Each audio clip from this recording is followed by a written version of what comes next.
ഭൂമിയിൽ ഒന്നും ചെയ്യാൻ കഴിയാത്ത ദൈവത്തിന് സ്വർഗത്തിൽ എന്തെങ്കിലും ചെയ്യാൻ കഴിയുമോ? സന്തോഷ് ജോർജ് കുളങ്ങര പറഞ്ഞ വാക്കുകളാണത്.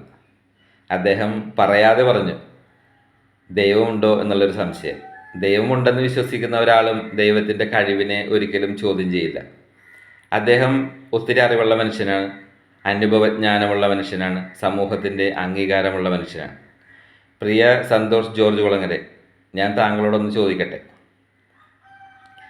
താങ്കൾ യേശുക്രിസ്തുവിനെ കുറിച്ച് കേട്ടിട്ടുണ്ടോ?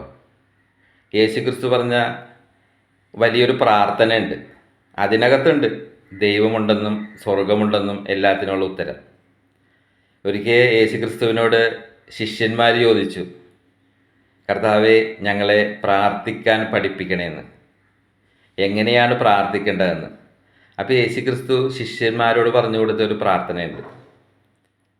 ആ പ്രാർത്ഥന ഇപ്രകാരമാണ്. ഞാനൊന്ന് പ്രാർത്ഥിക്കാം ഏട്ടാ, ഒന്ന് പറയാം, കേൾക്ക്. സ്വർഗസ്ഥനായ ഞങ്ങളുടെ പിതാവേ, അങ്ങയുടെ നാമം പൂജിതമാകണമേ, അങ്ങയുടെ രാജ്യം വരണമേ, അങ്ങയുടെ തിരുമനസ് സ്വർഗത്തിലെ പോലെ ഭൂമിയിലും ആകണമേ. അന്നന്ന് വേണ്ട ആഹാരം ഇന്നും ഞങ്ങൾക്ക് തരണമേ. ഞങ്ങളോട് തെറ്റ് ചെയ്യുന്നവരോട് ഞങ്ങൾ ക്ഷമിക്കുന്നത് പോലെ ഞങ്ങളുടെ തെറ്റുകൾ ഞങ്ങളോടും ക്ഷമിക്കണമേ. ഞങ്ങളെ പ്രലോഭനങ്ങളിൽ ഉൾപ്പെടുത്തരുതേ, തിന്മയിൽ നിന്നും രക്ഷിച്ചു കൊള്ളണമേ. ഇതാണ് പ്രാർത്ഥന.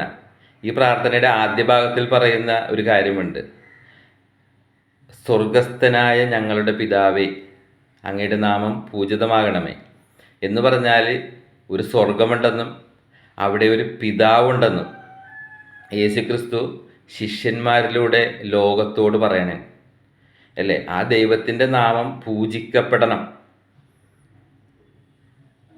തീർച്ചയായും പൂജിക്കപ്പെടേണ്ടതാണ്. ആ പിതാവുണ്ട്, സ്വർഗമുണ്ട്. ആ പിതാവിനെ പൂജിക്കാൻ മനുഷ്യരായ നമ്മൾ ബാധ്യസ്ഥരാണ്.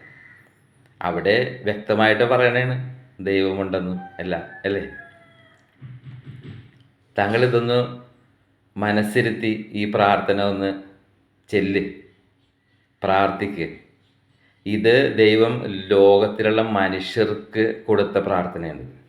എല്ലാം ഈ പ്രാർത്ഥനയിൽ അടങ്ങിയിട്ടുണ്ട്. പ്രിയ സുഹൃത്തെ, നമ്മളൊരിക്കലും അറിവ് കൂടുന്തോറും, അനുഭവങ്ങൾ കൂടുന്തോറും, ലോകത്തിൻ്റെ അംഗീകാരം കൂടുന്തോറും നമ്മളെന്തെങ്കിലുമായി എന്നൊരിക്കലും വിചാരിക്കരുത്. ദൈവത്തേക്കാൾ വലിയവനായി എന്നൊരിക്കലും വിചാരിക്കരുത്. ആ വിചാരം ആണ് അഹങ്കാരം എന്ന് പറയുന്നത്. ഒരിക്കലും ആ ഒരവസ്ഥയിലേക്ക് എത്താൻ പാടില്ല. താങ്കൾക്കൊരു പക്ഷേ തെറ്റുപറ്റിയതായിരിക്കാം. ദൈവത്തോട് മാപ്പ് പറയാം, ദൈവം താങ്കളോട് ക്ഷമിക്കും ഏട്ടാ. നമ്മളോടൊക്കെ ദൈവം ക്ഷമിച്ചില്ല, പിന്നെ ആര് ക്ഷമിക്കാനാണ്? താങ്കളെപ്പോലുള്ള ഒരാൾ പറയാൻ പാടില്ലാത്തൊരു വാക്കായിരുന്നു അത് അല്ലേ? ശരിക്കും ദൈവത്തിൽ വിശ്വസിക്കുക. ദൈവം ഉണ്ടെന്നുള്ളതിന് എന്താണ് സംശയം? ഈ പ്രപഞ്ചത്തിൻ്റെ സൃഷ്ടിയെക്കുറിച്ചൊന്ന് ആലോചിച്ചാൽ പോലെ. പിന്നിലേക്ക് ചിന്തിക്കുമ്പോൾ എവിടെയോ ഒരു ഉത്ഭവമുണ്ട്. അതിന് കാരണമായതാരാണ്? അതാണ് ദൈവം എന്ന് പറയുന്നത്, പിതാവായ ദൈവം അല്ലേ? ആ ദൈവം പരിശുദ്ധാത്മാവായിരുന്നു. ആ ദൈവത്തെയാണ് നമ്മൾ കണ്ടെത്തുന്നത്. ശാസ്ത്രം പറഞ്ഞു ഈ പ്രപഞ്ചമുണ്ടായത് ഒരു പൊട്ടിത്തെറിയിലൂടെയാണെന്ന്. ശരിയായിരിക്കാം, ദൈവം ഈ ഭൂമിയെ സൃഷ്ടിച്ചത് ഒരു പൊട്ടിത്തെറിയിലൂടെ തന്നെയായിരിക്കാം. അവിടെ ഒരു സൃഷ്ടികർമ്മം നടന്നിട്ടുണ്ട്. അതിന് ആരാണ് കാരണക്കാരനായത്? ആ സൃഷ്ടിക്ക് പിന്നിലുണ്ടായിരുന്ന ശക്തി ഏതാണ്? അതാണ് ഈശ്വരൻ്റെ ശക്തി എന്ന് പറയുന്നത്. അതാണ് യഥാർത്ഥമായ ഈശ്വരൻ.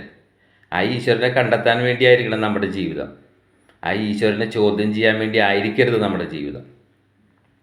പ്രിയ സുഹൃത്തെ, അങ്ങയോട് ഒത്തിരി സ്നേഹത്തോടുകൂടി ഞാൻ പറയണേ, അങ്ങ് പറഞ്ഞ ഈ വാക്ക് അത് താങ്കൾ പിൻവലിക്കണം. അത് ദൈവത്തോട് നമ്മൾ കാണിക്കുന്ന ഏറ്റവും വലിയ നീതിയായിരിക്കും, മറ്റുള്ളവരോട് കാണിക്കുന്ന ഏറ്റവും വലിയ നീതിയായിരിക്കും. കാരണം താങ്കളുടെ വാക്കുകൾ കേൾക്കാൻ കാത്തിരിക്കുന്ന ഒത്തിരി ആളുകളുണ്ട് ഇവിടെ, അത് വിശ്വസിക്കാൻ കാത്തിരിക്കുന്ന ഒത്തിരി ആളുകളുണ്ട് ഇവിടെ. അപ്പോൾ അവരെയൊക്കെ നമ്മൾ നല്ല രീതിയിലേക്ക് തന്നെ കൊണ്ടുപോവുക അല്ലേ? നന്മയല്ലാത്ത ഭാഗത്തേക്ക് അവരുടെ ചിന്തകളെ നമ്മൾ മാറ്റാതിരിക്കാൻ ശ്രമിക്കുക ഏട്ടാ. ഒത്തിരി സ്നേഹത്തോടെ, താങ്കളെ ഒത്തിരി ഇഷ്ടപ്പെടുന്നൊരു വ്യക്തി തന്നെയാണ്. ഓക്കെ.